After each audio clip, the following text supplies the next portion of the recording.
guys, so we're going to dive right in. So I am using a dome cap for this wig, and I am placing it on my canvas head, and I'll also have the canvas head link in the description box. And I'm just using pins that I got from like the craft store to keep the dome cap on. And then here is the frontal that I'll be using, which is from Chochair, and it's pre-plucked, and I also dyed it myself. So what I'm going to do is I'm kind of just going to pull the frontal over the front, and then I'm going to pin it down in the front, and then I'm kind of pulling it back to make sure it doesn't move back as I'm pulling it once I start pinning the back of it. And that's just to kind of like give me an idea of where to go. And then I'm going to do is pull the sides down to see how well they fit.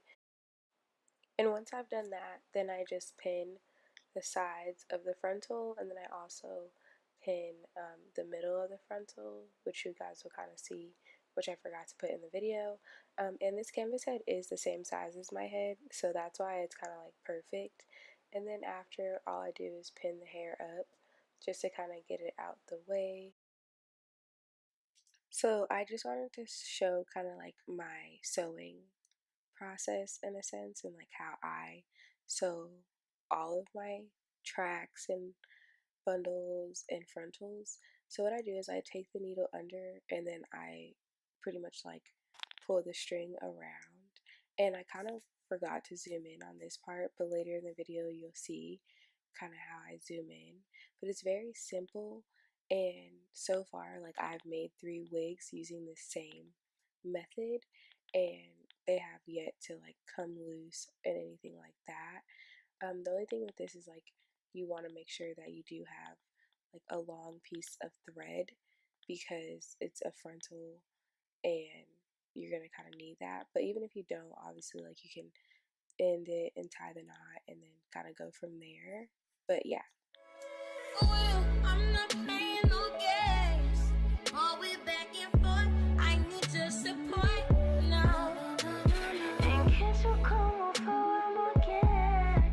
Got no pennies on. I need your support now. I know you gotta be laid up with a big booty. Probably hella positive cause you got a big booty. So here's more of like an up close view of how I actually do this stitching or sewing process.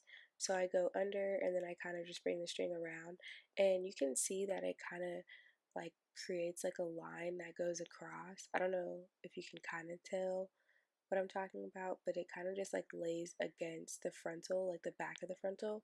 And then like when I sew bundles on, it usually lays on the top of the frontal. I mean, on the top of the bundle or the track.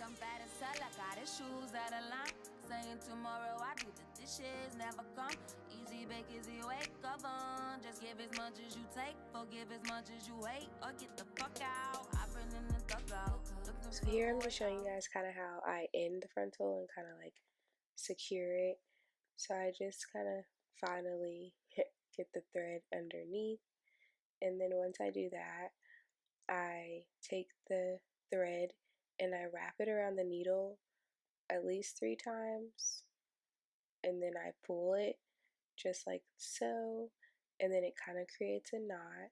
And then once the knot is made, I cut the thread, but then I also tie it in 2 more knots as well, because I just want it to be like super secure, and I kind of don't just trust that. I don't know, it's something in me. But yeah, so that's pretty much it. So I hope you guys enjoyed this like simple quick little video on how I sew my frontals down, and hopefully I can get better at this. But yeah, so I hope you guys enjoyed this video. Look out to see the video of me showing you a review on this hair and kind of telling you guys the process on how I dyed it. But yeah, like I always say, don't forget to like if you guys like it. Don't forget to comment if you guys want to comment. And don't forget to subscribe if you haven't already subscribed. And I'll see you all in my next video.